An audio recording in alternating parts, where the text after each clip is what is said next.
Hello students, good morning. In membership chapter we have discussed the definition, meaning of a membership. Then we have started the new topic which is difference between members and a shareholder. So here we have seen the slight difference between these two terms. So now our next term is who can acquire a membership. मतलब कि कौन ऐसे कौन कौन से person है जो membership acquire कर सकते हैं, कंपनी के मेंबर बन सकते। तो लीगल पर्सन में हमें पता है कि कंपनी भी एक लीगल पर्सन, एक आर्टिफिशियल पर्सन है। तो क्या कंपनी किसी दूसरी कंपनी की मेंबर बन सकती है, वो मेंबरशिप एक्वायर कर सकती है।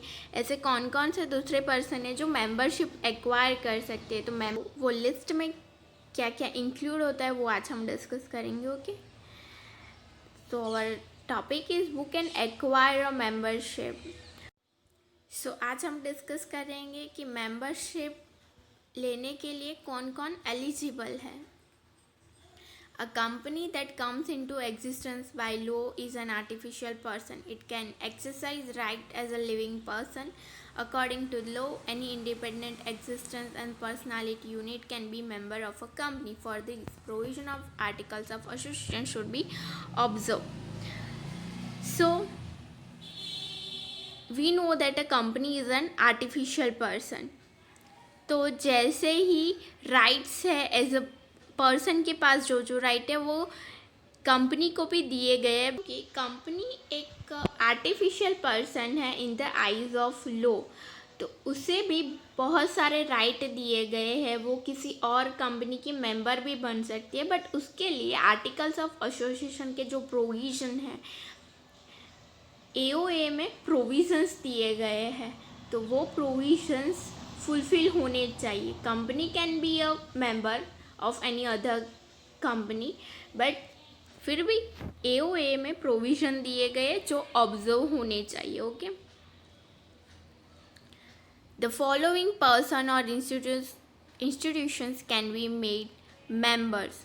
तो ऐसी कौन कौन सी इंस्टीट्यूशन है, कौन कौन से पर्सन है जो कंपनी के मेंबर बन सकते हैं, एलिजिबिलिटी क्या है, वो आज डिस्कस करेंगे। वन बाय वन डिस्कस करेंगे। ऐसे एक पर्सन है जो यहाँ पे इंक्लूड किए गए हैं लिस्ट में। फर्स्ट है a living person. Membership of a company is avail by contract between person and a company. तो मेंबरशिप आप कैसे एक्वायर करते हो, तो मेंबरशिप एक्वायर करने के लिए कॉन्ट्रैक्ट होता है between company and that a person. तो वो कॉन्ट्रैक्ट कौन कर सकता है, तो living person can be a member. According to the Indian contract act, any live individual person capable to do agreement can be a member of a company. तो अब contract कौन कर सकता है, तो कोई भी लाइव पर्सन की जो एग्रीमेंट करने के लिए कैपेबल हो वो कॉन्ट्रैक्ट कर सकता है। अगर वो कॉन्ट्रैक्ट कर सकता है तो वो कंपनी का मेंबर बन सकता है। The person who is not capable to do agreement can not be a member. तो ऐसे पर्सन जो कॉन्ट्रैक्ट करने के लिए कैपेबल नहीं है, तो अब ऐसे पर्सन कौन से होंगे, तो आप एग्जांपल ले सकते हो कि इंसॉल्वेंट है, माइनर है। तो ऐसे पर्सन लाइव पर्सन्स है बट वो कॉन्ट्रैक्ट करने के लिए कैपेबल नहीं है, खुद से वो एग्रीमेंट नहीं कर सकते हैं, अनसाउंड माइंड का कोई पीपल है। Under certain circumstances the Indian act has accepted minors also may be member. तो बट ये एक्सेप्शन है। एक्सेप्शन पहले एक प्रोविज़न दिया गया है कि माइनर अनसाउंड माइंड वाले पीपल है वो कॉन्ट्रैक्ट नहीं कर सकते, बट इंडियन कॉन्ट्रैक्ट एक्ट में एक्सेप्शन भी है, प्रोविज़न के भी एक्सेप्शन हो सकते हैं। एक प्रोविज़न दिया गया है बट उसका एक्सेप्शन क्या है कि ऐसी कोई सर्कमस्टेंसेस अगर ये फुलफिल होती है तो उन माइनर पर्सन को भी कॉन्ट्रैक्ट करने के लिए एलिजिबल माना जाता है। अब ऐसे सर्कमस्टेंसेस क्या होगी, तो जब माइनर पर्सन का कोई रिप्रेजेंटेटिव होता है जिनको कोर्ट से वो अलाउंस मिली है, तो वो पर्सन उस माइनर पर्सन और अनसाउंड माइंड वाले पीपल के बिहाफ में एग्रीमेंट कर सकता है। तो ये कुछ एक्सेप्शन हुए। ओके, तो फर्स्ट हमारा पर्सन क्या था लिस्ट में, फर्स्ट पर्सन क्या कौन था जो मेंबरशिप एक्वायर कर सकता है, तो फर्स्ट था living person. Then partners of the firm. According to legal term partnership firm is not a person. आपको पता होगा कि कंपनी का फॉर्म कैसे हुआ था, वो हमने पहले डिस्कस किया था। सोल प्रोप्राइटरशिप आई, उसके बाद क्या आया, पार्टनरशिप फर्म आई, देन उसके बाद कंपनी टाइप का ऑर्गेनाइजेशन क्रिएट हुआ। तो कंपनी को लिविंग पर्सन का कैरेक्टरिस्टिक है कंपनी के पास, बट पार्टनरशिप फर्म के पास ऐसी कोई कैरेक्टरिस्टिक नहीं है। तो पार्टनरशिप फर्म किसी दूसरी फर्म की और दूसरी कंपनी की मेंबर नहीं बन सकती। यस, इंडिविजुअल पार्टनर बन सकता है, बट पार्टनरशिप फर्म किसी दूसरी कंपनी की मेंबर नहीं बन सकती। According to legal term partnership firm is not a person. वो क्यों नहीं बन सकते, बिकॉज यहाँ पे उनके पास ये कैरेक्टरिस्टिक नहीं है कि वो लीगल पर्सन है, so it can not be a member. But partners of a firm individually और जॉइंटली में become member of a company. तो यहाँ पे पार्टनर बन सकता है, बट पार्टनरशिप फर्म नहीं बन सकती। Okay, then Hindu undivided family. तो HUF किसे बोला जाता है, जहाँ पे किसी एक सारी फैमिली के मेंबर्स किसी एक फर्म में अपना पार्टिसिपेशन करते हैं। तो वहाँ पे मैनेजर ले लो या कोई वर्कर ले लो या कोई दूसरा पोस्ट ले लो, वहाँ पे सारे एक ही फैमिली के मेंबर्स होते हैं। तो उसे हम हिंदू अनडिवाइडेड फैमिली बोलते हैं। तो क्या हिंदू अनडिवाइडेड फैमिली किसी दूसरी कंपनी की मेंबर बन सकती है, तो आंसर इज दैट HUF किसी दूसरी कंपनी की मेंबर नहीं बन सकती, बिकॉज सेम पार्टनरशिप फर्म की तरह HUF को भी कोई लीगल पर्सन का HUF के पास भी कोई लीगल पर्सन की कैरेक्टरिस्टिक नहीं है।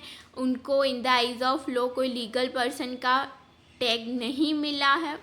But yes, Hindu undivided family में एक पर्सन होता है कर्ता हम किसे बोलते हैं, तो जो सारा मैनेजमेंट देखता है तो उसे हम कर्ता बोलते हैं। तो वो कर्ता में भी परचेस कर सकता है शेयर किसी दूसरे कंपनी से, बट HUF के नेम पे नहीं। HUF लीगल पर्सन नहीं है, that's why a Hindu undivided family can not become a member in a company, but only the कर्ता कैन परचेज शेयर्स इंडिविजुअली और जॉइंटली। तो कर्ता इंडिविजुअली अपने नेम पे शेयर परचेज कर सकता है एज अ लीगल पर्सन और as a individual person, but यहाँ पे HUF कोई लीगल पर्सन नहीं है, दैट्स वाई वो शेयर परचेज नहीं कर सकता और मेंबर नहीं बन सकता है और कॉन्ट्रैक्ट नहीं कर सकता है। देन ट्रस्ट क्या होता है वो हमने पहले भी देखा है, डिबेंचर ट्रस्ट डीड आया था। According to the new companies act a trust can purchase shares and become a member. तो ट्रस्ट शेयर परचेज कर सकता है और मेंबर भी बन सकता है। HUF पार्टनरशिप फर्म वो सारे टाइप के ऑर्गेनाइजेशन शेयर परचेज नहीं कर सकते, but yes trust share purchase कर सकता है और वो एग्रीमेंट भी कर सकता है ट्रस्ट के नेम पे। यहाँ पे इंडिविजुअल पर्सन की बात नहीं हो रही है, ये एक टाइप के ऑर्गेनाइजेशन ट्रस्ट की बात हो रही है। तो यस ट्रस्ट शेयर परचेज कर सकता है, इवन कॉन्ट्रैक्ट भी कर सकता है, तो वो यहाँ पे मेंबर बन सकता है कंपनी का। Then foreigners, any foreigner can become member by holding shares of Indian company. तो यहाँ पे कंपनी के मेंबर बनने के लिए क्या रिक्वायरमेंट है, तो ओनली वन रिक्वायरमेंट है कि वो लिविंग पर्सन होना चाहिए। तो यस फॉरेनर लिविंग पर्सन ही है, वो कॉन्ट्रैक्ट कर सकता है खुद के नेम पे, वो एग्रीमेंट कर सकता है, इवन शेयर भी परचेज कर सकता है। तो अगर वो ये सब कर सकता है तो वो मेंबर क्यों नहीं बन सकता, वो ऑब्वियसली बन सकता है। However in the event of war और emergency with his native country a company can may suspend the membership and right of a particular person। तो ये कुछ एक्सेप्शन है कि वो शेयर परचेज करके कंपनी के मेंबर तो बन सकते, बट आप ऐसी सिचुएशन ले लो कि जहाँ पे वॉर चल रही है दो कंट्री के बीच में, तो यहाँ पे अगर इफ इंडियन कंपनी के शेयर किसी दूसरी कंट्री के मेंबर ने, दूसरी कंट्री के पर्सन ने खरीदी होगी, परचेज की होगी शेयर, तो अगर वॉर की सिचुएशन चल रही है तो यहाँ की इंडियन कंपनी उस मेंबर को सस्पेंड कर सकती है उतने टाइम तक, और उसके राइट भी वापस ले सकती है, बिकॉज उस टाइम सिचुएशन ऐसी होगी. अदरवाइज ही और she can member as a foreigner. Okay, next is joint holder of shares. तो जॉइंट होल्डर ऑफ शेयर्स क्या होता है कि आपको शेयर परचेज करने हैं, तो आपने शेयर परचेज किए किसी भी XYZ कंपनी के, बट यहाँ पे आप एग्जांपल ले सकते हो कि आपके फादर ने शेयर परचेज किए, और शेयर परचेज किए तो वहाँ पे नेम आपके फादर और मदर दोनों का इंक्लूड था, और वो जॉइंट होल्डर थे उस शेयर्स के. तो अब क्वेश्चन होता है कि शेयर किसके नेम पे होंगे, तो वहाँ पे शेयर सर्टिफिकेट जब आता है तो दोनों का नेम इंक्लूडेड होता है, बट कॉरेस्पॉन्डेंस के लिए फर्स्ट एक पर्सन का नेम इंक्लूड होता है जिसके नेम पे सारे कॉरेस्पॉन्डेंस ट्रांजेक्शन होते हैं, बट रजिस्टर ऑफ मेंबर में दोनों पर्सन के नेम इंक्लूड होते हैं. आप यही एग्जांपल बैंक अकाउंट में ले सकते हैं, तो वहाँ भी जॉइंट अकाउंट पॉसिबल है. तो वैसे ही शेयर भी आप जॉइंट नेम से परचेज कर सकते हो, तो वहाँ पे आप बोलते हो जॉइंट होल्डर ऑफ शेयर्स, तो वो मेंबर बन सकते हैं. तो यस, ऑब्वियसली दोनों इंडिविजुअली भी मेंबर बन सकते हैं कंपनी के, बिकॉज दोनों के नेम रजिस्टर ऑफ मेंबर में ऑलरेडी इंक्लूडेड है. When two or more persons hold shares in their joint name, then their names are jointly recorded in the register of member of a company. तो दोनों के name jointly register of member में included हो गए. There are individually or jointly liable for the shares. तो वो individually liable हो गए और जॉइंटली लायबल हो गए शेयर्स के लिए. तो जितनी लायबिलिटी वहाँ पे क्रिएट होगी दोनों लायबल हो गए. For administrative simplicity, the company correspondence with the shareholder whose names appear first.